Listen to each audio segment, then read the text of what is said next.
I think a big differentiator. That first series today, those oracles were a deadly factor. Let's see if he can do it again. We're going to dive into this series.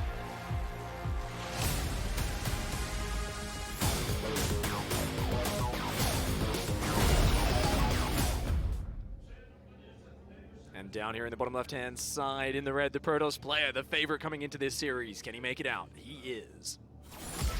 Jin Air Greenwings, Trap. Trying to keep us from 6 Zergs in the round of 8. His opponent in the northeast, the blue Zerg player, he is. Ego Esports, Elazer. The team name makes me a little hungry, Jared. Just a little. Ager? You don't have those in Australia. Yeah, I'm like, is this like a fast food joint in America? Or? Yeah. Okay, I have no idea what we're talking about, but all right. A little bit of the cultural... It's a waffle. It's a waffle, It's a waffle? Oh. Waffles. Yeah. Nice. Yeah. When you don't have time to actually cook, basically. It's like the Hot Pocket of waffles, pretty much. Nice. World of Sleepers, though. Big map, right? We talk about it's a bit hard to finish games on this, but I feel like in the last couple of matches, it's been mostly aggressive builds on this map coming out of the Zergs. Yeah. I feel like. Well, I mean, if we've seen the strength of Elazer in his early series as well as against Neeb, he's slapping down these unupgraded Immortal pushes. You know, if you're coming in with just Immortal Sentry off the back of an Oracle opening, he's done very well against that, as did Rogue in his series against Trap. These are gigantic maps, and I think the players are scouting very well. They're reacting very well. I'd like to see Trap play something with a little bit more depth to it. I think his first series against Elazer, he had a lot of cool openings. But, I mean, you're being forced to play him again. It's another best of 5. How many kind of funky little twists do you have? Obviously, their previous map in this series at the start of today, it was a Charge Zealot drop that opened things up, had a really cute pull-off gas. Apparently, it was Patience who first invented that build, but I don't think we're seeing it here as a Stargate is going down. And I mean, the final games of their series, Trap dominated with his early Oracle harass. He just got way ahead against Elazer through Oracles alone. Yeah, that control from the Protoss been a bit of a story, right, for PvZ the last few months as far as like builds that we've seen pop up. The 3 Oracles. Yeah. Of course, we did see that not work so well against Rogue earlier. The Zerg players that have been able to execute that Nidus Swarm host strategy well. It's downright painful to watch Protoss try to go up against that in a macro game, just being slowly suffocated by the contain that the Zergs are able to put on. So I'm wondering if it means we're going to see a little bit more of the aggression. But if you watched Neeb's series, he didn't rely quite as much on that type of style. We saw some Nidus play, but not really with the Swarm host from Elazer. You know, Rotterdam was saying a Trap earlier. He was saying, hey, if you're worried about Nidus Swarm host, 2 Stargate Phoenix, do it. He was really encouraging Trap. But you have to get the +1, mate. Yeah, so you got to get the +1 upgrade. The thing is, I think Trap now, he's seen so many of Elazer's EVPs. We haven't seen Nidus Swarm host out of him. We've seen Ravager Queen push across the map. We've seen Nidus like roach attacks. Elazer has not shown himself as a Nidus Swarm host player. His pattern here in ZVP is to play a very safe roach opening. If he sees Stargate drones straight up to 66 drones, like 3 bases fully saturated as quickly as possible, and then he goes into Hydra Bane off a pack of safety roaches. And it's always just Hydra Bane. His Broodlord tech is very slow. So if you are playing to that mid-game stage, I feel like you just need to make sure you've got enough units out to match him in the mid-game. And you're actually not on as much of a timer as you are against these other Zerg players that rush the Broodlord and Fester out. Yeah, and I wonder if, to some degree, it boils down to, as this Oracle comes in, the Spore Crawler on the south side of that mineral line will enable him to get 4 drones killed. But as I was going to say, I wonder if that comes a little bit out of the fear of the late game, that you're hoping the Protoss wants to attack into you, so you stick onto that Hydra Bane, which is going to be amazing defensively, right, against a lot of those types of attacks. Absolutely. It's a wall. It's almost impossible to actually force your way through a Hydra Baneling player, because they can spread out on creep defensively. Now, if they try to attack into you, Storm's amazing. It totally stops Hydra Bane in its tracks because they clump up as they come forward. But, hey, this harassment's been going pretty well. That Phoenix there, going to disable that once again. We find a base with only 1 queen in it. 4 more workers. This Oracle's doing him dirty, Pig. Phoenix did fall, and that Oracle just barely escaped. So, you know what, this is not... I was going to... Oh. Oh, he's doing the Queen Ravager push again. I was about to say this is not the end of the world because, you know, he should be still up in the work account. And then I looked at the workers and went, oh my, Elazer. He's not building drones. Yeah, he's done with drones for this game. I mean, the thing is, he's already down to just 36. If he loses another 5 or 6 workers, that's going to be a bit rough. He's got that rich gas geyser, so it's just a 2 gas push. And he's just going to make about 10 Ravagers, non-stop Lings. The Queens are already marching across this map. Trap needs to figure out this is happening. He's going to go in with his Oracles one more time. Lings here looking for a cancel on this 3rd base. 5 more workers going down. Elazer's economy is so small right now. He's got to realize that there's no drones actually mining minerals on that base. Yeah, he canceled his 3rd. Starting the shield batteries. He's just going to chill here and defend. Now, one of the mistakes Neeb had, I think, is he moved a bit too far forward in the choke point, took the fights a bit too early. I think you've got to be so patient as Trap here. Just make plenty of sentries. He should already have his Cybercore rebuilding in the back of his base. And just build Immortals. You can add some stasis traps maybe as well, but generally just chill out behind your wall in. Get as many units as you can. And I think he's got enough of a heads up. He should be able to hang on here. He's going to actually take a little bit of a forward posture here by this ramp. I think it's a little bit dangerous. Gets a stasis trap on quite a few Zerglings, though. Now retreats behind the wall. And, of course, if you are the Protoss, you can't really do much in this situation other than let him break through it and try to bait him through that choke point. Oh, yeah. So I like the DTs. Realizing your opponent doesn't have a lair at all. That'll be a good way to make sure you survive against this. Cybercore only now rebuilding, so his Cybercore's down. He can only build Zealots and Zealots right now, and Immortals. Lots of Zealots starting to warp in to help with these Zerglings. Good force fields, very patient on those. Oracles come forward and eliminate a lot of the Zerglings. Good pullback by Elazer, but he actually snapped one of the Oracles with the Biles. Really good bile there. I mean, good spread. He's been hold position with the Immortals, not moving them forward, but there are so many Ravagers and Zerglings with this army. Shield batteries stagger back quite far, but they are starting to deplete on energy, and he is in a little bit of a situation where he can put that pressure on there, but with the Zerglings gone, the Ravagers are starting to go down. Trap defending this beautifully, Pig. The Immortals stand strong there. The sentries, a few of them still alive. He's going to try and rebuild that wall. These Zealots have worked wonders against the Zerglings. Even though losing the Cybercore seemed bad, Zealots are the best unit for dealing with those Zerglings flooding in the DT Shrine. Oh, is this just going to end if he warps in DTs on this army? Well, I mean, the attack has to end, right? He has to go home, but Elazer's economy is so small. He is all in right now. Oh, great force fields to grab him there at the last second. GG Trap deals with that attack very effectively.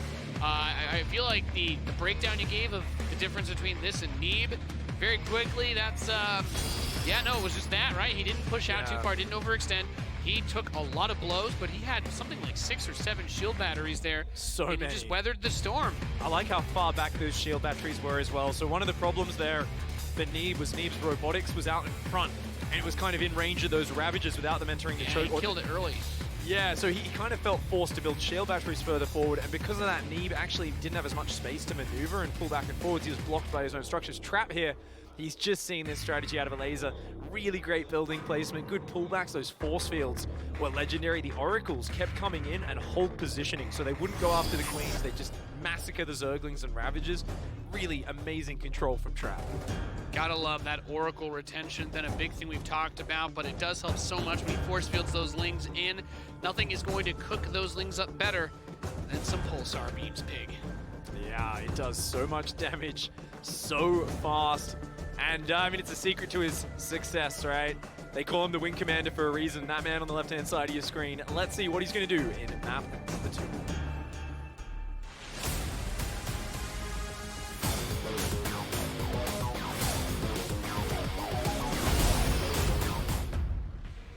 Down here in the bottom right-hand side, a decisive Game 1 victory. Can he carry it through to Game number 2? He is. Jin Air Green Wings. Trap.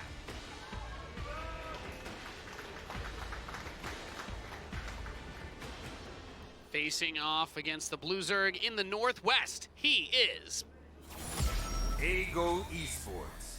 Elazer.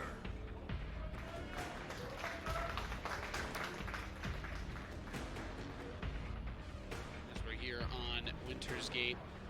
Cool stuff, by the way. It's fun, right? I don't know how many times you've been able to come out here and work with this awesome production team, but it's been a bit of a blast to get all the cool effects. Oh, it's a dream come true, you know, coming out to work here with the guys that make the GSL happen.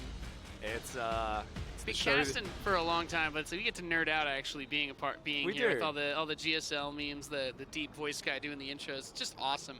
Forge opening though, Pig. Do you think we're gonna see cannons here? Yeah. I mean, already I think as a lazy, you're like, uh-oh. Yeah.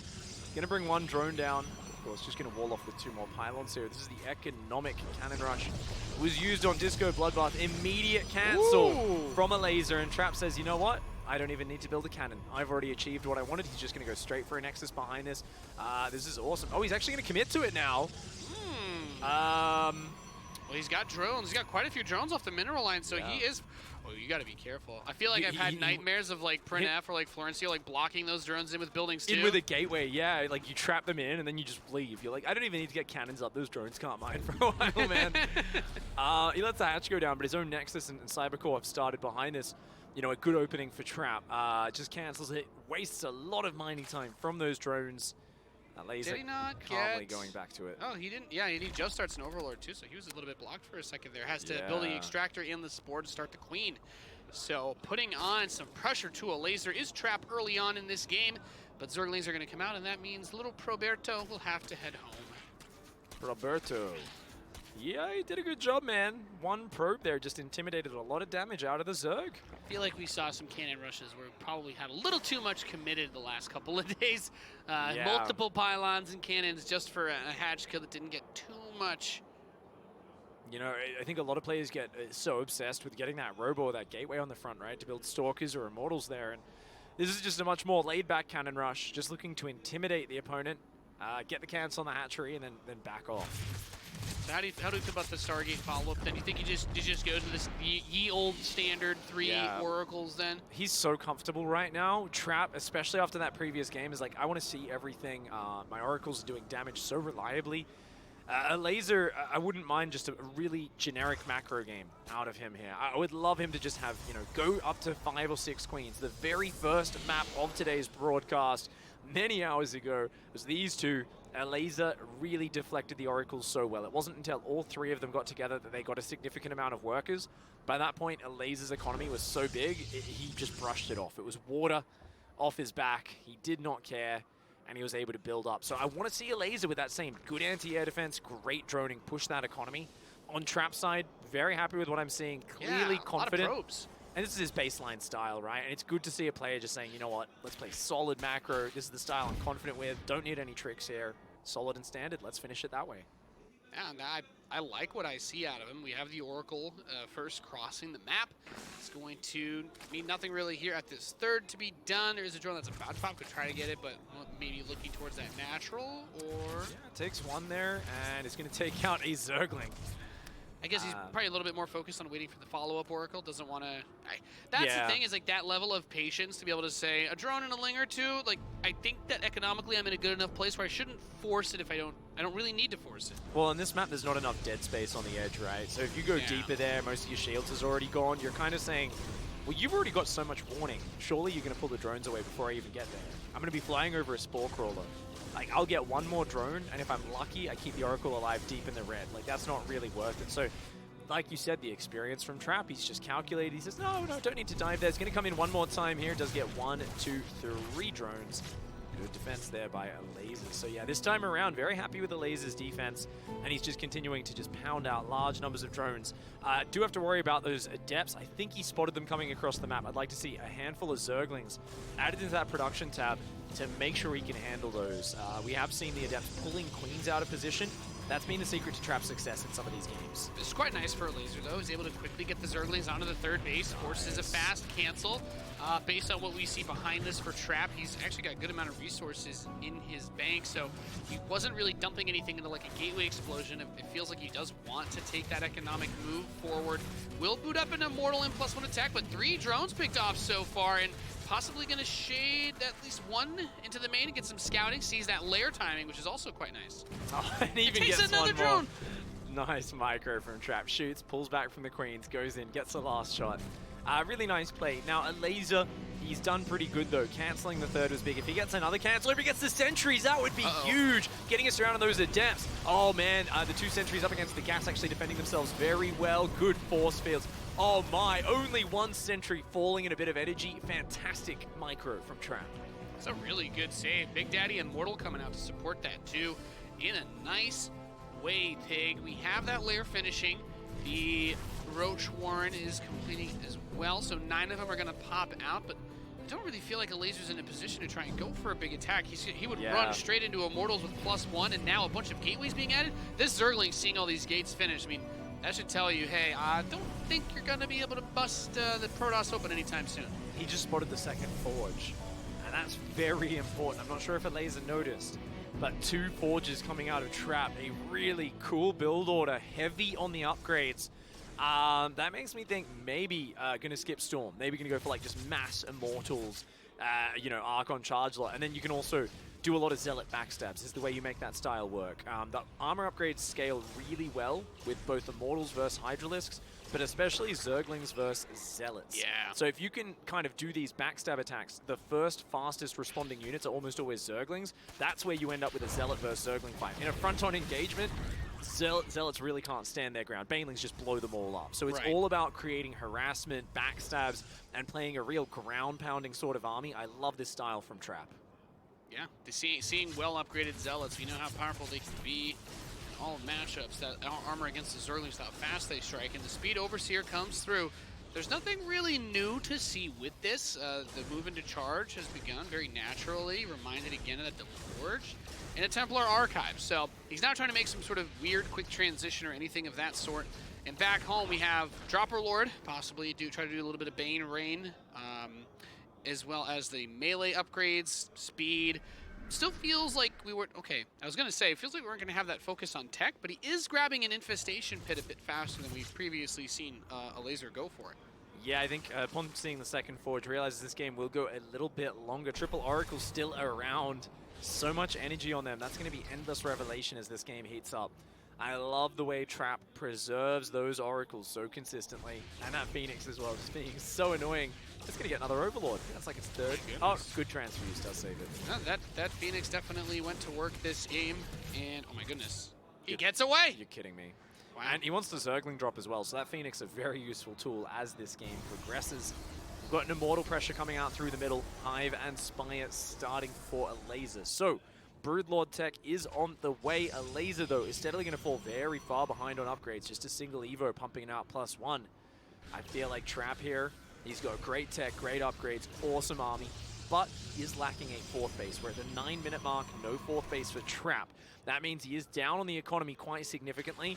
And Elazer, I think, you know, in not a bad position at all in this game. It's just, where do we go from here? I mean, Fleet Beacon makes me think Tempests, but I'd much prefer Carrier Tech out of Trap. We're going to have to see exactly which direction he goes. We do have an Overlord drop headed towards that name. Stalkers warped in, possibly expecting Banelings. It is Zerglings.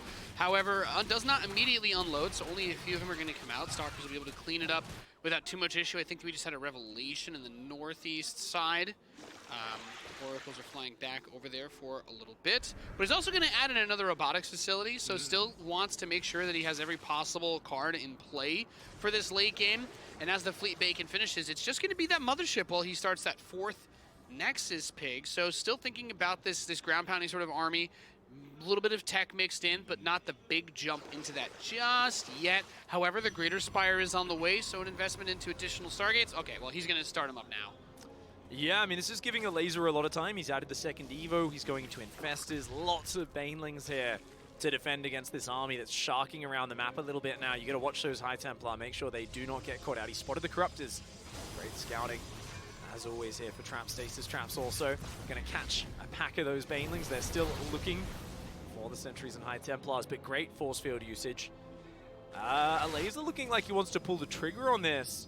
Off creep is going to be risky. He is going for a spread, but some of those Banelings still trapped in time, as you stated. No. Great storm onto that bright pack of Banes. Go home, Elazer. No. You can't make this work. You cannot make this work from this position.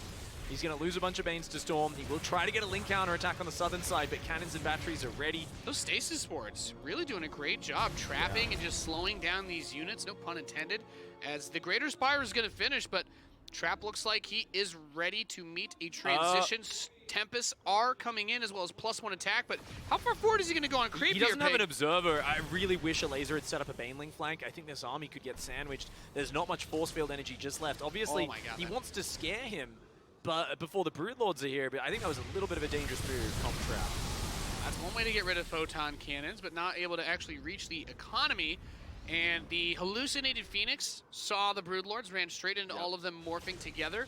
Neural Parasite is on the way. Actually, that hallucination still pretending to shoot at those Broodlords. So gotta be really careful stepping this forward on creep. I completely agree with you. The possibilities for flanks are dangerous. Storm is really going to show its value when you can fight in choke points, but the more open it gets, the more dangerous it becomes. Big counterattack, trying to pull the army back on the south side while he continues to add more infestors, +3 melee, getting +1 flyer attacks, but these roaches and Zerglings should all die. Yeah, I mean, I don't know if that's a good trade here for Elazer. A little bit wasteful. Lings do run in and try to find the High Templar, but the slow zone does protect.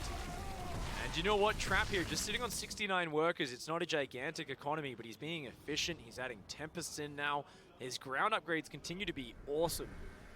Just now starting +1 flyer attack and kind of adding that into the mix. Burrow +3 melee. I mean, Elazer is playing a very nice late game. He's got Overlord spotting all over so we can see counterattacks coming his way. He's massing Spore Crawlers to help support this. As this Infestor count grows, this does get a little bit scary here. Trap very deep on creep, a big fungal. Bile's going to combo with that. Does manage to hit the Immortal a few times. The Broodlords, there we go. Gotten health damage done yet, but the Revelation onto the Broodlord seems like he was able to connect that, so Tempest pop a few shots. You have Zealots fighting Lings on the west side of the map as he does try to get his own harass game going. They're going to run into the Field of Spores, which is going to at least be a nice deterrent to buy some time for those drones. Those 2/2 Zerglings. I mean, right now there's no Corruptors, which is why these Tempests in this Mothership are actually just picking away at the Broodlords. And Elazer's kind of running out of space a little bit. He sent all of his Zerglings down south to try and defend. He just ate a big Psystorm right there. But a big fungal growth goes down as well. Some feedback, some storms landing on top of these Infestors. And there we go, one Tempest does fall. But there's a lot of ground army down, and that Broodlord count a little low. Elazer here, he's very afraid of losing those pieces. He's going to go for a Zergling backstab.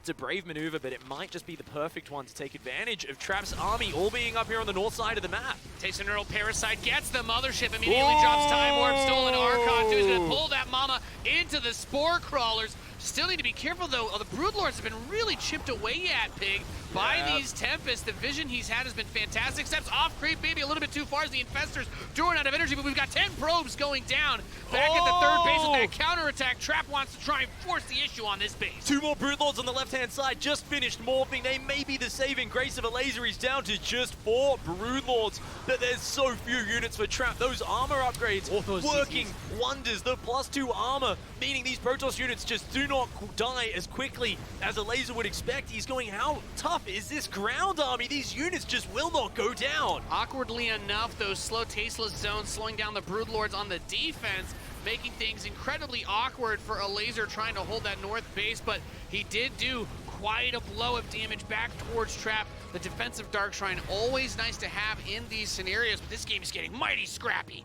Yeah, I mean, Trap took such a huge hit to his economy. Yeah, it's tough for Elazer losing a hatch, but he's still on 4 base. He's still on 75 workers. That Zergling backstab and even burrowing a Zergling on the glass. It looks so weird with the doodad on this map. He burrowed on the glass. Like, I'm not sure how that works. How does it possible? Zerg is incredible. They told me Zerg was too strong, and that right there is what put me over the edge, Pig. That right there is what did it for me. I think the 4th wall just got broken there. The Zergling somehow burrowed into the glass. This, of course, denying that expansion from being rebuilt. Trap, he's still got a kind of high-tech ground army, but he never built that gigantic economy. So losing this base was so disastrous. Like, really good usage of the Lings. That +3 melee paying off in spades. Yeah. I mean, if he didn't have +3 melee, it'd be really bad as well. A lot of the time, I think Zergs as well get used to being +2, +3 melee versus no armor upgrades. Yeah. Like Stalkers, Archons, all these units go down so quickly. I mean, the armor upgrades aren't helping the Archons That's right now. That's a really good point, because you don't normally see the Protoss do double forge, right? Protoss doesn't usually have those. You can misjudge fights really badly because you're just not used to it. You look at, I can win this fight, and you're like, wait, those units are just a lot tougher. The Zealots are dummy thick. Zerglings are so good in the late game here as well. Such a fantastic counterattack unit. The Tempests and Mothership, I think these units are too expensive for Trap right now. I think this is really the wrong decision. We're seeing so many players obsessed with Mothership and Tempest. If your economy gets reset like this, these aren't the units I think that you want right now. I actually think you want more mobile backstab focused units. You want to be clearing creep And most of all, you want to be chronoing probes. If you're building a fourth base as Trap, I mean, I just don't really see what his plan is to win this game. I mean, this is a lovely counterattack. I like this. Yeah, getting a couple of Immortals in, they're not going to really be strong against that air army anymore, so utilizing that with this Warp Prism tries to take the Bifrost home, and I think both Immortals are going to be able to slip back. So getting a little bit of damage done with those forces is nice, but yeah, that army is very valuable and very fragile, Pig. 8 High Templar. It's all about the Psy Storm. 11 Infestors, of course, though. Good units, those Zerglings. Can't really do anything when you can't see the units. Yeah. I mean, the natural wall has been breached as well. Trap's setup is so fragile right now. It almost feels like, I mean, he's not probing. He's got to go for some sort of army engagement, but I mean, he's treading water, and it's like, well, what's the plan? You're in the middle of the ocean right now. You got to choose a direction, and you got to swim. And I don't really see him choosing a direction. Adding Tempest in the mothership, I mean, these aren't units that are going to win you a fight. You can pick away at Broodlords and stop him pushing you, but finally, probing up does start. Trap says, you know what, we're going to play long. I'm going to try and catch up in a long game. I will rebuild those probes now. I just think he may have delayed this decision a bit too long.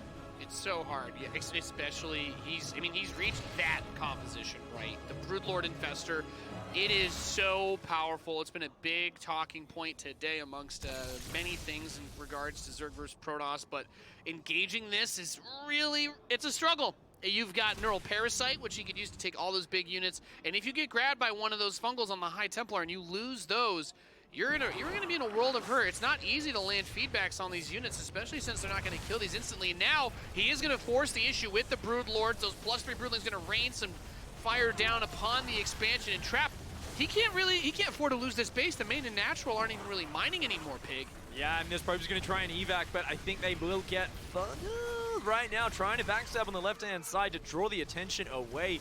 That Nexus looks like it will be evacuated. Elazer building more Zerglings. I mean, it's all he needs. There's not even enough Archons. If you get like enough Zerglings and they just surround the Archons, Archons aren't even good versus Zerglings. But they're so big. You can fit quite a few Lings around them. They can attack simultaneously. Yeah. If you get like 7 Archons in a ball, yeah, then Zerglings well, then are it really looks bad. awesome. But an individual Archon or two on their own, it's like, oh no, like they just get surrounded and disappear. The Legacy of the Void cinematic would have you believe Archons have 11 range and can rip through giant mounds of Lings. Well, they also have a self-destruct button that apparently one-hits an Ultralisk, so... I would like that. I'd play Protoss if I could have that. Sounds good. That sounds good to me. These Lings doing their jobs against these Zealots on the southwest side as the Tempest Fleet returns, knocks down the Overseer. But, I mean, Elazer has everything he needs. He's got plenty of money, plenty of upgrades, plenty of economy. These Zealots are going to be annoying, but with the number of Lings that he's been putting out on this map, he's not really worried about throwing them into these Zealots. They're much more difficult to replace for Trap at this moment. But is it just really going to be that terribly slow grind to try and max out on this army? Because I'm not sure that Elazer is ever going to let him. I mean, the backstabs are going to be what probably seals the deal. We were talking earlier, his natural wall is still wide open right now. Immortal in the middle goes down. The 5th base is going to go down. Yeah, by counterattacking and forcing a lot of Zerglings, you're encouraging Elazer to backstab you with those Zerglings, and that's exactly what he's going to do. He's already found some great value with it. He's going to have that Zergling squad. Oh, okay, it did get in and got blasted for the most part. The Tempest Micro has been amazing. I mean, I normally look at Tempest and think they're kind of worthless with how hard they are to micro in these scenarios, but Trap is like so on point. He's picked off so many Broodlords. It's just Elazer keeps replenishing them, and he's doing so much damage with every second that he's over here on the Protoss side of the map. And with 16 Infestors, he has been able to just lob out small bits of infested Terran, not to fight, but to say, hey, your Tempest can't really come over and zone me out. You're going to have to waste your time dealing with those. The Infested Terran, them rocket launchers, if you get too close, they are going to deal quite a bit of damage. We all know Tempests they're quite fragile, despite being these big, long-range siege units. You need to be super careful. Don't want to lose those Templar either. Yeah, you got to be careful there. Those Broodlords try and get a few shots off, nibble at those High Templar. Zergling still looking for the backstab. And this top right base even being taken by Elazer. That's fantastic. Expanding to both corners at the same time. Trap fighting for a 5th base on 29 probes. That's actually a rebuilding of the 4th in a new location. His army's still mostly ground units, just with a pack of Tempest for the anti-Broodlords. The whole way this army works, it says, I can beat you ground versus ground. I just need my Tempest to pick off all your Broodlords first. And that's what Elazer's not letting him do. Elazer's guarding the infested Terrans, the Corruptors. Like, Elazer's really been on point with recognizing that keeping those Brood Lords alive will stop him from ever losing this game. Barring an incredible series of feedbacks or something of that sort, there are enough infestors to mind control almost every piece of this army. He has to be so careful. Good storms. Doing lots of damage to the Corruptors there. The Oracle looks for the Revelation. Only finds infested Terrans. Not a great Revelation there, and he's out of energy. That's very annoying. Trap needs that vision so he can pick off of these units from afar. Elazer just adding spores, building bank, hanging out. He's having a good time right now. He's feeling really good. The zoning infested Terran have been used extremely well. He has cut off so much of this map. He's like, okay, you want to come and chase me? Good luck. Not going to work. We do have a Dark Templar sent over to the hatch. And I guess he's like, I don't want to ring the alarm bells by attacking it, so I'm going to wait for drones to come here, and I'll settle for those instead. Which I actually quite like that decision. But I don't know how he engages this army pig. I mean, for me, it boils down to like 5 minutes ago when he lost so much. Oh, here it comes. Fungal comes from the side. The Zerg trying to get the ambush. The Brood Lords aren't quite there. He's using the Fungal and the Neural to lock the Protoss in place. Grabs the Mothership. And there we go. The Corruptors going in. Massive storms landing on the Corruptors. But there's nothing left. The army just gets squished. And Elazer there fighting back in that game, shutting down the Double Forge style of Trap. Yeah, I think we're going to see Trap go back to some of those aggressive builds again, Pig. That really, you get to see some of the big strength of the late game Zerg, but also really good utilization of the backstabbing, as we talked about a few times. Focusing on those melee upgrades, flooding Zerglings behind, getting into the natural, denying the fourth base, and generally keeping him from being able to cross the map, because he had that moment where he was being pushed up on that northeast base right outside of his main. Yeah. And we were talking about it. He didn't have the Corruptors yet. He did have some Spore Crawlers, but he was bleeding out Brood Lords, and he says, this is when I'm going to send 40 Zerglings over to your 5th, and I'm going to hope that the Banelings that knock down the cannons are going to set this up so I can pull your army all the way home, and that's exactly what happened. Really well played by Elazer, getting the exact army composition he needed to dissect Trap. Play there by Elazer. Got to be critical of Trap though. Double Forge, but not taking a 4th base. Going straight to Fleet Beacon and Mothership, but not taking a 4th base. Are we going ground? Are we going air? I mean, these are all great upgrades if you're going 5 base, 85, 90 probes. But he wasn't. He sat on 66 probes for several minutes in that game. So I look at that and I say Trap was indecisive in that game. I think you've got to be more decisive as a player. I think the setup is cool. I mean, I was expecting Zealot attacks exploding across the map. A ground-pounding army. Prisms going around trying to get over. But Blink Stalkers to deal with small numbers of Brood Lords. But he went straight to Tempests, and those ground armor upgrades didn't get a chance to shine. So that's really weird. It was an odd style from Trap. I think maybe he was going one direction, and then he just kind of said, oh, actually, I'm more comfortable with the Tempests. I think you got to commit a little bit more. We're going to, of course, find out as we've got that countdown going, and we'll be hopping in just a moment. Both players incredibly focused, of course. The final spot in that top 8. That's what's on the line here right now. We're going to go into map number 3. Let's go.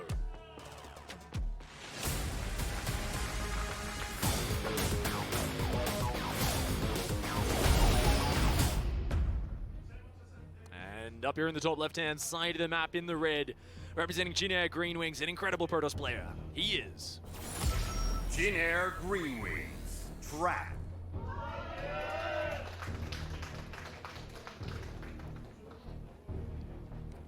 And drawing blood out of our Korean Protoss is our Blue Zerg in the southeast. He is Ego Esports, Elazer.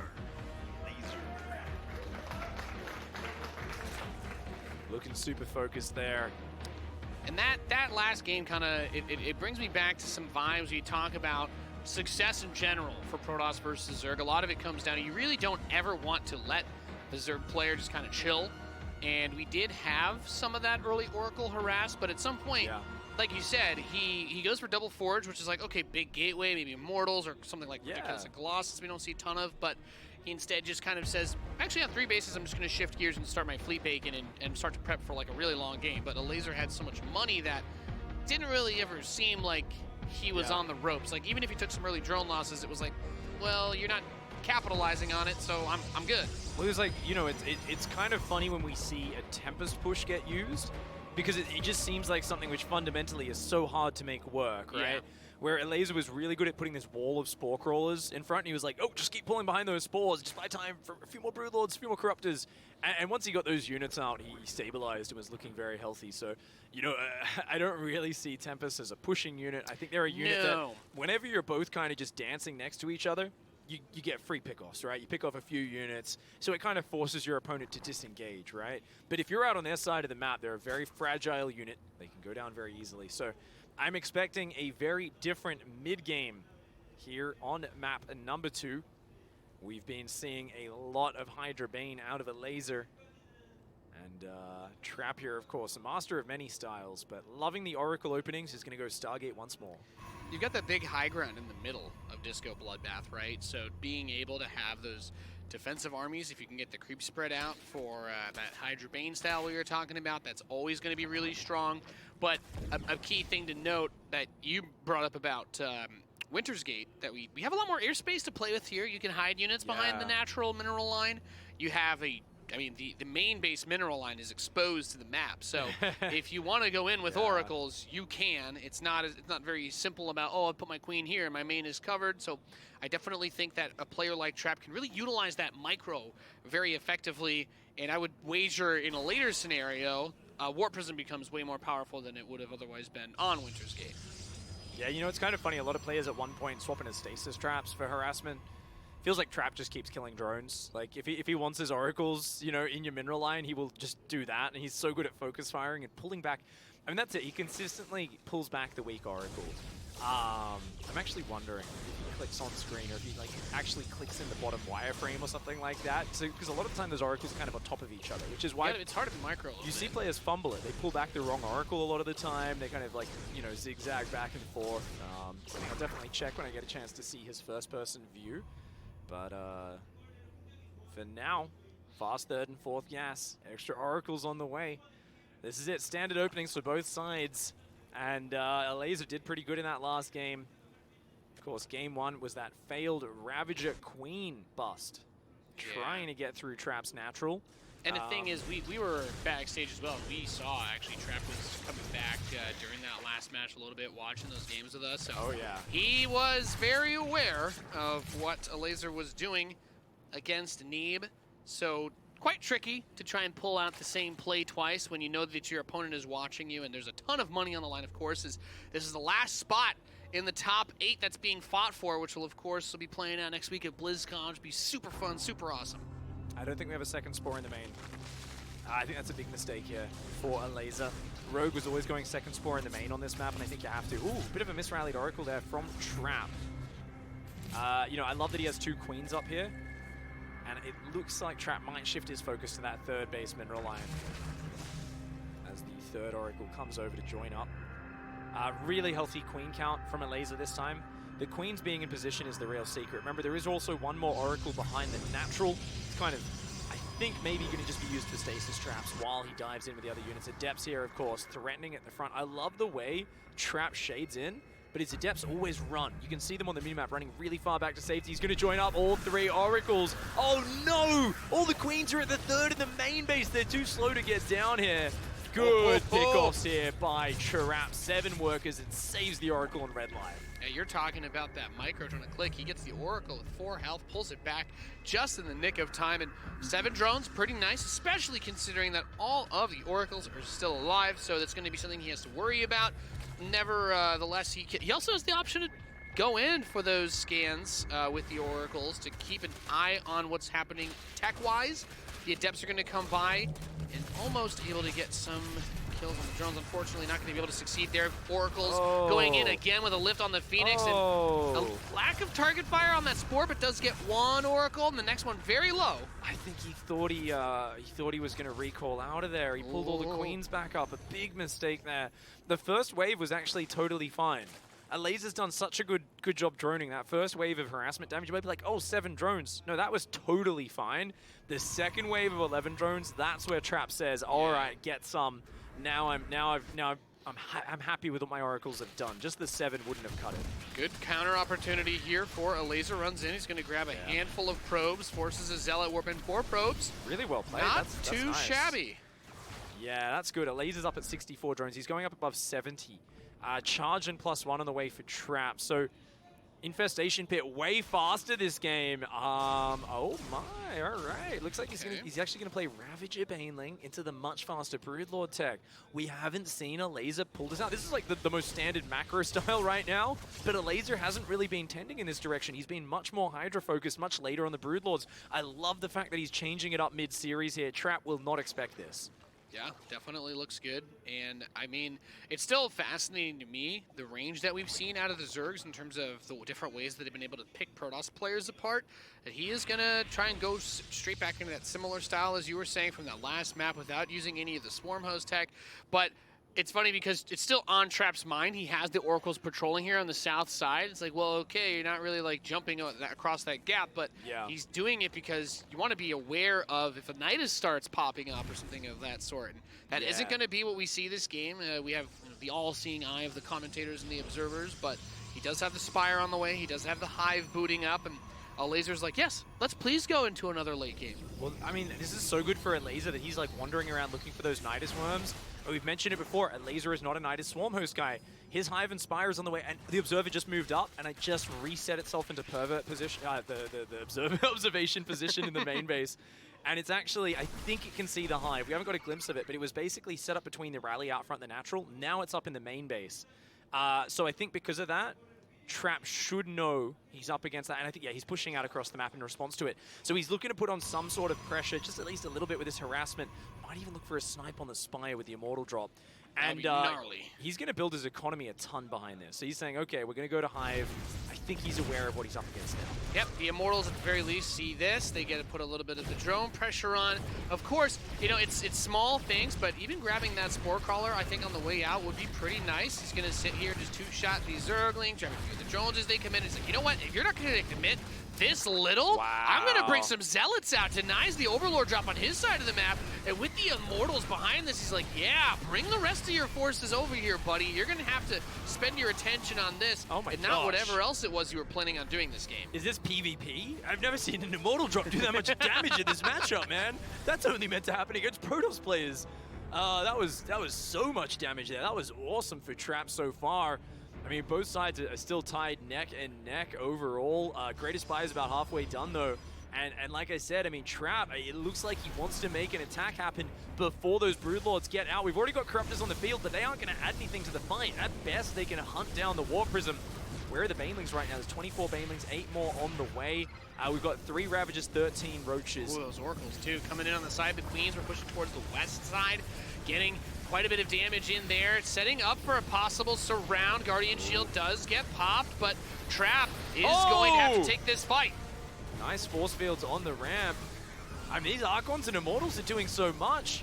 Elazer's struggling to find the engagement right now. Again, he traps him on the ramp. Elazer's army's in disarray. Trap is doing so much. Oracle Zealots coming in from all sides, and Elazer unable to get his army organized here. Finally, the Banelings find the Zealots. A lot of those do go down. I don't know if there's much behind it. That's only a small squad of Roaches. There's still so many Zealots. I mean, he invested so much into trying to get this tech up. Corruptors are coming over, but those aren't really going to be able to add a whole lot to the fight. There wasn't a tremendous number of Ravagers as those force fields came through, and he was able to really buy himself so much time. The Archons are finally running out of shields, so I do believe those will get knocked down, and the drone Zergling reinforcement will be able to pick off those Immortals. Actually only losing 7 workers there. Elazer's gonna hang on and takes out the complexity of that army. Goes straight back into drones. More Zealots are here, but there is enough units and Broodlords morphing as well. It looked terrible for a moment there for Elazer, but in the end he manages to just shamble a defense together. I mean, it was really hard because the thing Trap was doing is those Oracles started hunting the Queens on the left. The Zealots went and started picking off Elazer's harassment units, which he started pulling back across the map. And then those force fields on the ramp just made it really scary. A lesser Zerg player would have fallen apart in that moment. But Elazer kept calm. There was no Storm, thankfully. Storm on that ramp would have just destroyed him. It's basically just a big ground-pounding army of Archon, Colossus, Zealot. And this terrifies me because we're looking at a situation where with the Warp Ins he's going for, it looks like he wants to try and get another big punch in, but Pig, we've got Broodlords on the map, so a hatch denial here seems likely, but taking a straight-up engagement, Archons, well, they do a lot of damage to everything, but they don't have quite as much range as Broodlords do. Yeah, well, you know, he's actually doing 2 3-prong push. Warp Prism in the main, Zealots in the main, attacks the base on the left, and moves into the natural at the same time, hitting 3 places at once. Elazer actually just jumped on the army on the left. I think it recalled. Only a few units remaining. The other army extricated itself from the natural. Greatest Spire does get sniped, but Trap actually lost a lot of army and only got a handful of workers there. I think if Elazer can, immediately rebuild to the Spire, I think he's still okay in this game. He got 3 more Broodlords during that, so I think the total gets up to something like 7 Broodlords, and with the Spire, he can get into the Corruptors a bit faster, of course, before he needs to go into a Greater Spire again. So there is a bit of opportunity with the Warp Prism being removed from play to try and strike, I think. I think the easiest way for Trap to win here, though, is honestly just stay on this big army. He's got Blink. If these Broodlords come across this map, I think Trap can just pound it. But right now, he's getting caught out. This is just a small squad of units. They don't want to be fighting on their own. The Zerglings trying to surround those Archons, trying to stop them from retreating. Great focus fire there by Elazer. He's going to get on top of this 5th base. And it's going to lead him straight, exactly, to that 5th base. An easy shutdown here. Trap on the other side of the map, though, wants to try and force this army home. We know the one big weakness of Broodlords, they are so He's got to get the drones. Run, drones. He's got to get out of there. A lot of them do fall on the retreat, and a base snipe as well. A good move by Trap. I think Trap here, oh, damn, he's actually getting assaulted. Elazer, the madman, dives into his 3rd base and just jumps on the worker line. Those infestors barely slip out, too. He's going to recall, taking a trip on the Bifrost back home to defend against this attack. Those Blink Stalkers that you're talking about, Pig, are going to give him a great force of an engagement opportunity against the Roach Ravager. And the Broodlords finally make their way home to clean up what's left of this, but Elazer knocked back down to 3 mining bases. And, I mean, mining is one choice of word to use for the natural and main right now. Warp Prism speed has been done. And you know what? Trap's got 2-1 ground upgrades. I want to see him continue those armor and attack upgrades. I wouldn't mind a second Forge. I think he's playing a spectacular ground-based style, and he's just saying, you know what? You're swapping into a mobile units. Guess what? I'll Zerg you. I'll swarm you with Protoss, mate. Warp Prism in the main again, looking for that exposed worker line. Isn't hitting anywhere else at the same time. Warping in more Zealots. I'm not sure what that's for there. As this is, good cancel on the Warp Prism.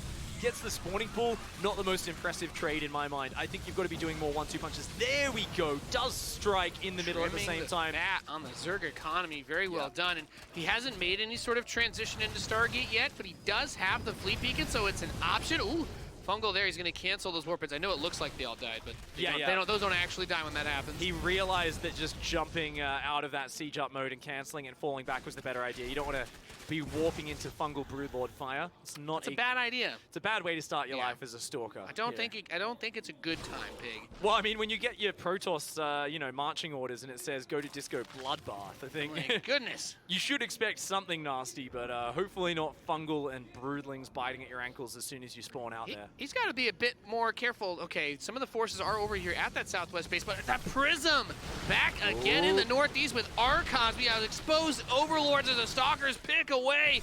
Nothing at this base to really hold on because he's got to deal with the Hive also being threatened. So much could get lost here. It's going to get one Fungal, but if he misses for even a moment, a lot of them could still try to blink away or at least onto those Infestors. Good Fungals does trap most of these. A couple of Infestors fall. But you know what makes the best of a bad decision? What we're seeing here, though, is Trap is saying, you know what, Disco Bloodbath, your bases are so spread out down here. You've got Broodlord Infest, you just can't cover all of this. Hits from the right and the left at the same time. Elazer does defend the left, but only after losing a hatch. And on the right-hand side, it is a complete rout. The Protoss has literally just pushed him out of his own main base. I love this. Destroyed his Hive, and he swings in the front at the same time. Trap here just swinging around like the Protoss pendulum of doom. And Elazer's not happy with this at all. I mean, his economy is just getting crushed. He's bullied him off of the Starcraft seesaw, Pig, as this has just been rocking back and forth in favor of Trap. Really making such brilliant use of the map geometry. He says, look, if this is going to be a place where you can't really block me with 1 or 2 spores, I am going to get that Prism speed, constantly be fighting there. Denies that spawning pool again, killed the Hive, picking off key infrastructure in a scenario where Elazer has also still been down on his economy. So yes, this army is still very cost effective. Yes, the Broodlord Infestor on its own still represents a very real threat since we still don't have any transition into an army that can actually kill it per se, Yep. but he may not need to. He's going to add another Stargate, and as I say that, he's going to boot up his first carrier. Look at that. Warp Prism still threatening in the main base right Oh, now. feedback. Oh, lovely feedback. GG! Trap takes the lead 2-1. And that was one hell of a game, Pig. Oh, yeah. I think that was just lovely playing of the map there from Trap. He showed that he understands why Broodlord Infested not as strong on that map, because that main base so wide open to the drops. The left-hand side, 4th or 5th base was just way out there. And I love the way Trap just hit from multiple locations and said, you know what? As long as I'm not out under the gun of Nidus Swarmhost or something like that, I'm very happy to play this map, man. Yeah, it's got to feel really nice to play Disco Bloodbath when the Zerg player won't go Nidus Swarmhost. If you don't have to think about that, that is such a load off the shoulders and just works really well for him. A beautiful play there from Trap. Does take the lead in the series. I can't wait to see how this one goes. We're going to take a very short break, and we'll be right back with the World Championship Series.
are back here with the StarCraft 2 World Championship Series 2019.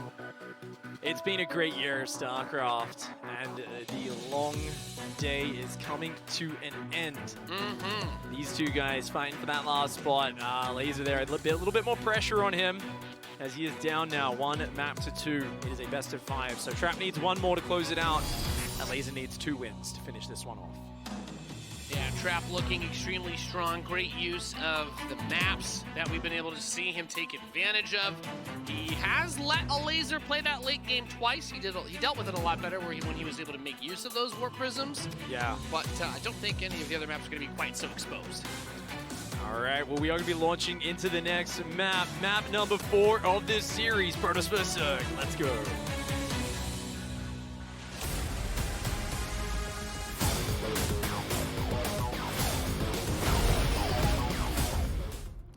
Down here in the bottom right-hand side of the map, the red Protoss player.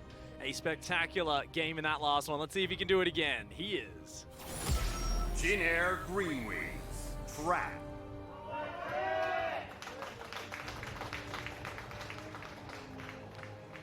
And his opponent in the Northwest needs to win 2 in a row to get to BlizzCon. He is.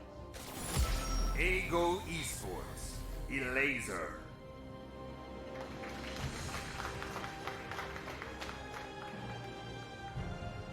You know, I actually wouldn't mind here. Triton, big map, that same Charge Zealot into DT opening that we saw from their first series. Really cool one. You know, a sort of build order that just does a lot. Do you think he's talking to us? Thanks for coming to Korea, or just WCS round of 16? I'm going to pretend that was for me because it makes me happy, Pig. It's good to be narcissistic, Nate. It's been really nice. I'm coming here and eating all the fried chicken and getting Korean barbecue, and then Tasteless being like, Nate, here it's just barbecue. I'm like, oh, right. No, I mean, I always love it when we get to come down to Korea. It's so cool. Haven't been since Pyeongchang, and since then it was many years. You know, we always go on about the food, but Korean food's just awesome, man. Yeah. Oh, it's been so nice, like walking around downtown. You get like these giant screens everywhere. I'm like, man, the only place I've seen like this has been like a bit New Yorkish in terms of like the vibes. The whole center city is like Times Square, right? Yeah, yeah. I like walk outside and I see like Will Smith shadow boxing to some like perfume brand I've never heard of. Yeah. I'm like, oh, this is cool. Yeah, yeah. 40-foot tall Will Smith on the side of a building. Yeah. It's pretty cool, man. It's awesome that we had our round of 16 here. I agree with you, Citizen. And hopefully in the future we get to do more cool stuff like this. Well, it'd be cool if it became a fixture. I would not mind coming back here for the round of 16 again next year. Hopefully we do get another chance to do so. Yeah, it's been a blast. And of course, all of you fans, everyone here has just been super hyped. Tons of people coming out to support. And boy, oh boy, watch some good StarCraft, which is really what it's all about. Just some good StarCraft action. We have that Stargate booting up, and just, I guess if you are a Elazer, you basically just want to get to where you were the last game. I feel like it'll be way easier to deal with those types of attacks because none of these maps that are left are going to give you quite as much of an open space for the airplay as Disco Bloodbath. Yeah. You know, it's kind of an odd choice to go the Ravager Baneling straight into the fast Broodlords. Because that last map we saw Broodlords, it's really hard to defend all your bases when the Protoss splits up, and it's very hard to push across the map. So, you know, if you get a fast Broodlord, sometimes you just kill them with a fast Broodlord timing attack. And he kind of went across the map, and Trap was like, well, I'm running across the other side of the map, and he had to pull his Broodlords ever so slowly home. Would you have preferred to see the Hydra play then on that map? Yeah, I actually think that map's really good for the Hydra play, which he's been favoring. So, I mean, it's kind of less expected because of that, but I definitely think Hydra Bane has some depth and some strength on that map, especially if you mix in things like Baneling drops, as Elazer has been known to do. And, I mean, you know, we keep talking about Nidus Swarm Host. You can Nidus Banelings and Hydras into bases. Like, once it gets to the mid to late game, you know, you've got money for that. Nidus Swarm's not too expensive. So some cool things you can do with that. But for now, just gives me nightmares about the Nidus Banelings we got to see in the earlier groups of round 16. Serral, yeah, when Serral was playing that. That's like a glimpse. We barely got to see that too. That's just like a glimpse of his next level. These two Adepts coming in though, immediately causing a bit of mayhem with the Oracle support behind the Graviton. Oracle. 6 drones picked off at the start of this game. I think it's not the end of the world because he's got 10 more drones in production. It was good micro, but only 2 went down in the main. The Oracle getting worked on with 4. But the Phoenix is now heavily wounded. The Oracle's deep in the red. So I think the return power of this is severely limited. Now, one thing I'm going to be critical of, a lot of Zerg players, they don't have an Overlord here over to the right-hand side of this third base. You can see Elazer does have them, but I wish they were just a little bit further out. A Phoenix is not going to take out an Overlord very quickly, and that's the most common angle, is those Oracles fly in above the third, take out a few drones, fly in the back of the natural. To stop that, you need to have your Queens ready up against the edge of the map to shoot the Oracles as they're coming in. So any bit of early warning you can get is great, and you can see Elazer's kind of set that up in the main, where he's got a ring of Overlords, he's got his creep spread going out, he's got heaps of Queens, and he's really respecting this. Once again, I think just the fact he builds such an early spore in each base, he's building about 7 Queens in total. Good defensive setup here for Elazer. The Queens are in position over here to try and help stop these Oracles from being harassed. Oh! As you mentioned, that Oracle deep in the red, very close to getting picked off there. Does he need to? Oh! Wow. Actually, I think the Oracle, if he went on the edge, because it pushed out when he recalled. Yeah, right, he stacked them up, but then they obviously collided with each other. He might have actually got the Oracle as well. As it is, though, shuts down the Oracles. Even though he's taken some worker losses, that's all as intended. As a Zerg player, droning this hard, you don't mind about a few losses. You see some Sentries and Immortals come out, yeah, you have to build some Roaches, some Ravages, some Lings. And I think as a Protoss, you're like, cool, I'm stopping him droning up. Elazer's already got 3 full bases. He doesn't care. He's happy to build army right now. An awesome start here for Elazer. If you're going to play as a Zerg player at this high of a level, you kind of have to build the worker losses into your strategies to some degree. Like, almost none of the players you're going to go against are going to be so bad that you just don't lose drones. 3 come the Oracles, 3 of them, again, good target fire on the weakest one, and then immediately going for the orange health Oracle. So 8 drones get picked off, but he does kill an Oracle and almost 2 more. Yep, down to 2 Oracles here. 17 workers in total going down, so not bad damage, especially since these ones, Elazer is a bit slow to replace. He was a bit worried about that push. He's now reasserting map control and going, oh, okay. Sees the gases go down on the third. That's a big tell that the Protoss player wants to go to the later stages of the game. It means you're expecting things like Storm, you're expecting +2 upgrades, you're expecting going up to 10 gateways or so. These are all the sorts of things that you expect as a Elazer, and because of that, you now go, ooh, okay, I really need to drone my 4th. The problem was, I was talking about how that push wasn't that scary. Well, it did actually keep Elazer off 4th base for a long time, and because of that, he can't just jump up to the 80, 85 workers, which he might want to upon seeing what he's seen in this game. Instead, he's kind of tied neck and neck, and he doesn't get that super big macro lead that he'd love to have. Now, Ling's poking in again at that 3rd base. +1, charge coming in. And that melee upgrade as well. But Baneling Nest now moving into Baneling Speed. Oracles have a little bit of an opportunity here. It's always feel a little bit anxious when I see the workers main arting over to a base like that, and he will capitalize on it. Thank you for the donation. 6 drones. Feels good, man. He's talking about how he was eager to drone that 4th base, so you can see rally them over before he can even build a Spore Crawler there. Right now, Trap is pushing across the map, but once again, this does not look like... I mean, is he going to commit to that? Surely not. This actually kind of reminds me, he did this a bit on Disco Bloodbath, where he got that Prism out, but he also like started adding cannons at home. Yeah. He had like 2 or 3 cannons on his 4th base while he was making his attack, so he is constantly aware of counterattack possibility, but I think that might be a little too much to attack into right now. You definitely want to wait for that Prism, get reinforcements at least, but there we go. Okay, 4th Nexus starts up, and he's just going to continue to trickle out the Immortals and Archons. The Elazer starts at 5th base, but he's only on Ravager Bane right now. No Hydras, no Infestation Pit for the Hive Inspired just yet. He's just looking to hang on here. We've got more Archons and Zealots warping in. Some nice corrosive biles hitting both the army as well as breaking the force fields. He's out of them. A little bit late on that next wave. A bunch of those Roaches did get stuck up front and center, but the Baneling Speed finishes, and goodbye Zealots and Sentries. The Roaches and the Ravagers coming forward. Trap here. I think he's overextended. That is a ton of Roach Ravager. The Queens come forward to take care of those Oracles. They go down. Great focus fire on the Oracles by Elazer, and these Immortals and Archons are desperately trying to get home. With so many Ravagers, it's not possible for him to try and add in any warp-ins with that army. You cannot risk losing the Prism, or you're going to lose possibly every unit to the follow-up Ling Flood that comes after this. Now, he does have the 4th Nexus finishing, but this is where we start to see Elazer get into a little bit of that rhythm with his counterattacks, assuming he doesn't throw all of his Zerglings into an Archon blender. Yeah, got to be careful with that one. As always, Aspire is now on the way.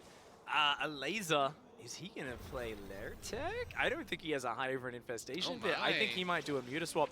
I mean, it might just be Mass Ravager, Roach Baneling. I think he realizes that Trap wants to attack into him, and he's saying, dude, like, I got picked apart when I tried to go Broodlords in that previous game. I'm not going to try that again. I'm happy to play this mid-game style. I just think he needs to get the counterattacks going. You know, get some Zergling backstabs going. Second Evo would not be bad, though I think in this case he's saying, you know what, bank the gas for the Muta swap. Take a big Roach Ravager, Bling Bane fight, trade armies, and then build 20, 30 Mutalisks. I like it. Definitely one of those tricks you can use to pull a fast one on a Protoss player. You can kind of bounce around that fourth to the main as well.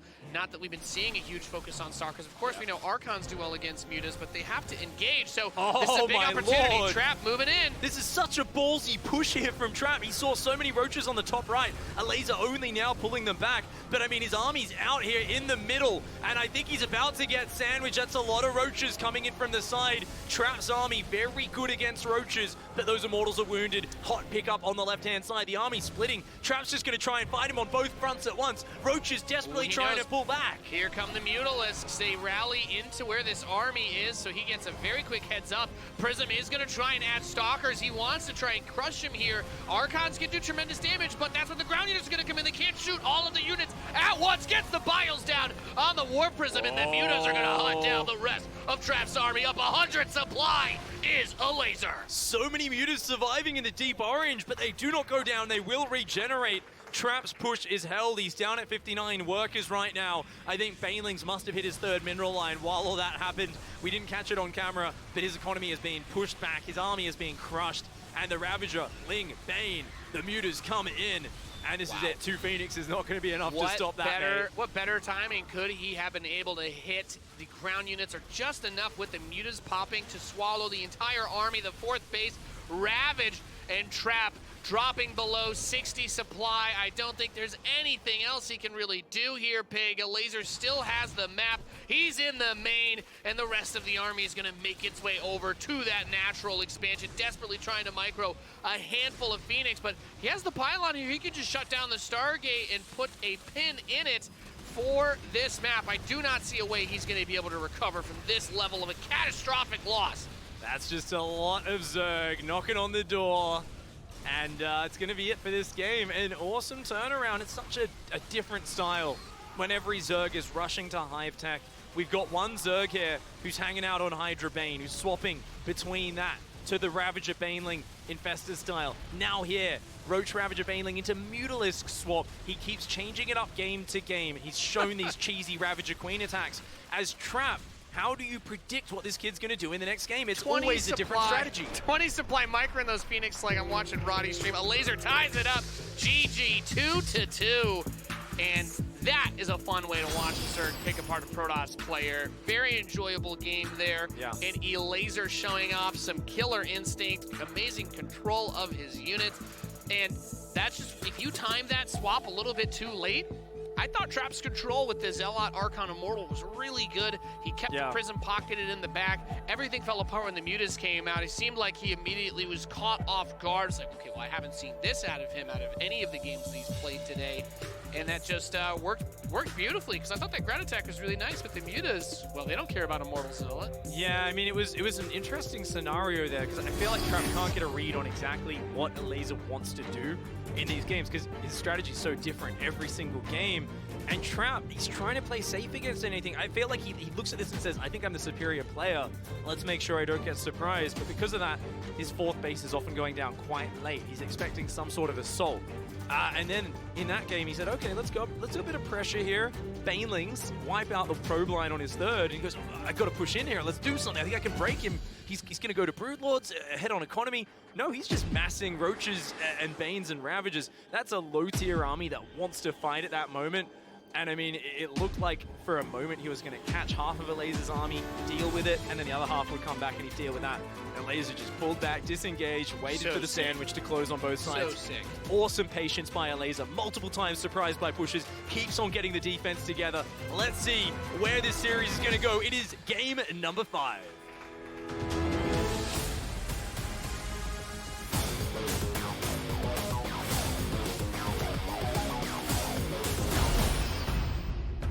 Down here in the bottom right-hand side, of Acropolis, the red Protoss player. He wants that spot in the top 8. Can he get it? He is. Jin Air Greenwings. Trap.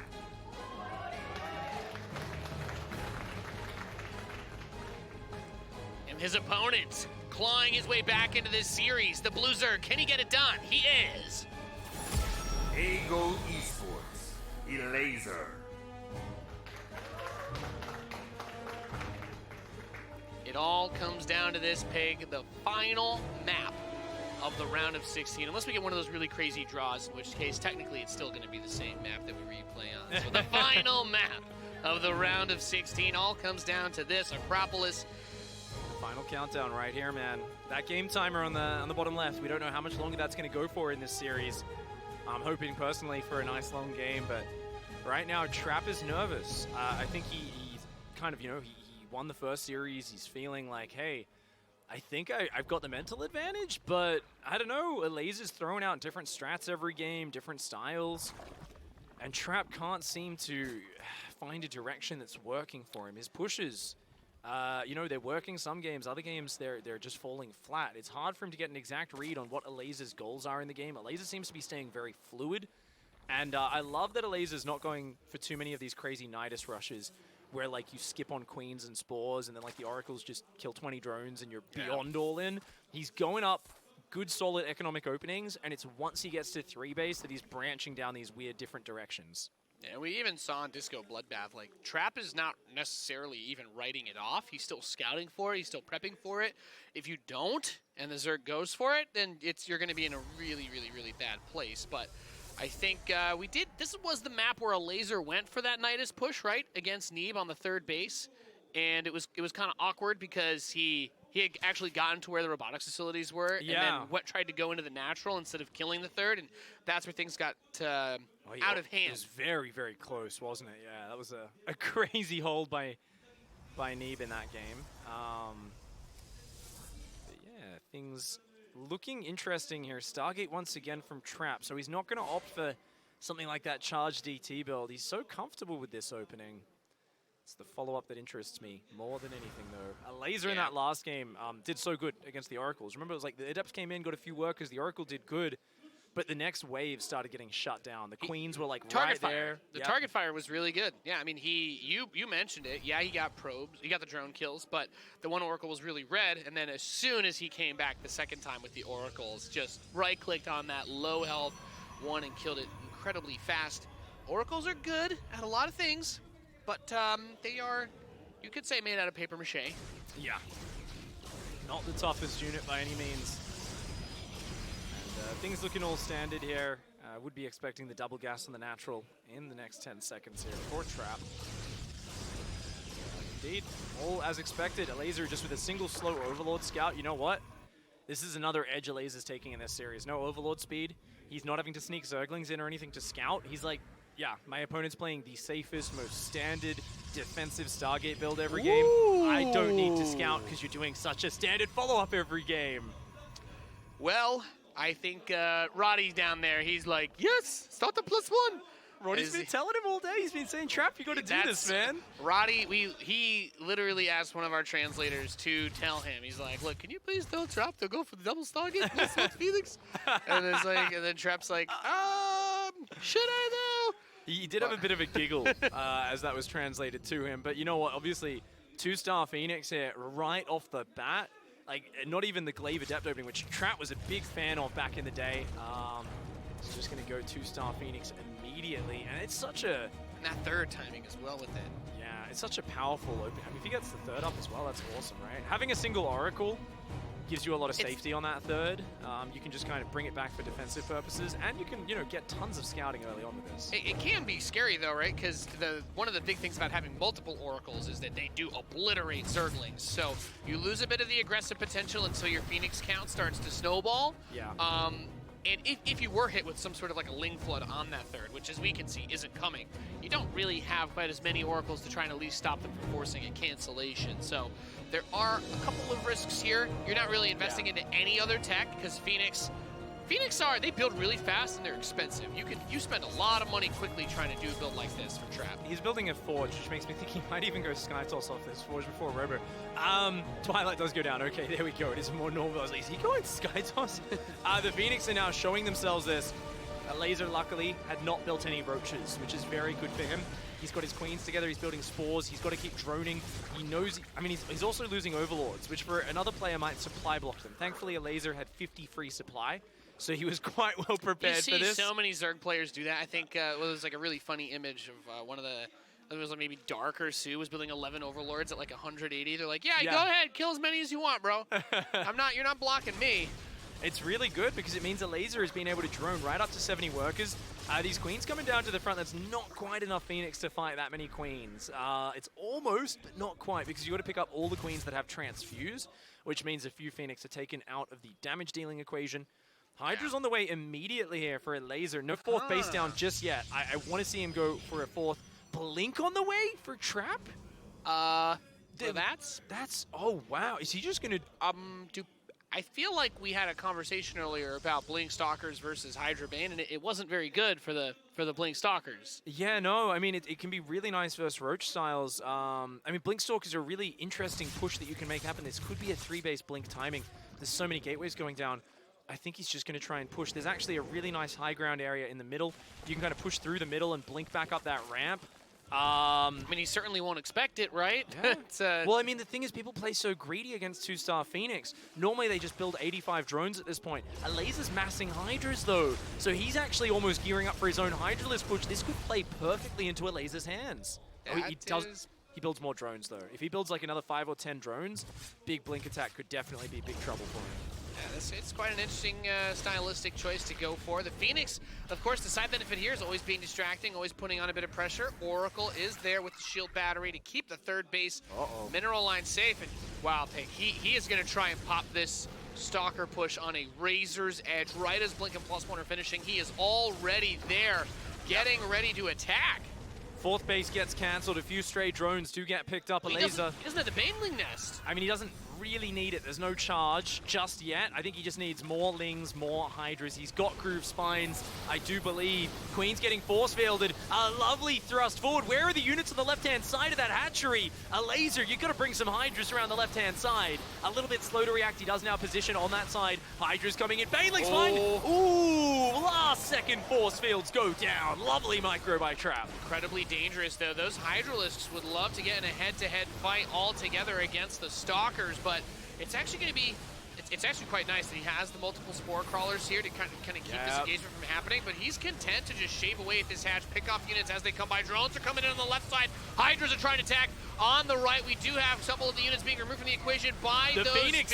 The Phoenix picking up everything. So many Hydras going down here. The Stalkers blink forward. Trap with a 2-star Phoenix into 3-base Blink Stalker attack is jumping on top. He has sliced and diced this Zerg army to pieces, splitting it up with the force fields, and now decisively jumping on top of those Hydralisks. They're too fragile, they cannot stand their ground. The absolute madman with a crazy greedy build and its aggression does it! GG! Trap is going to BlizzCon! What a build to finish it. Ay. Oh man, that is a cool attack right there. The last thing you're expecting. And, you know,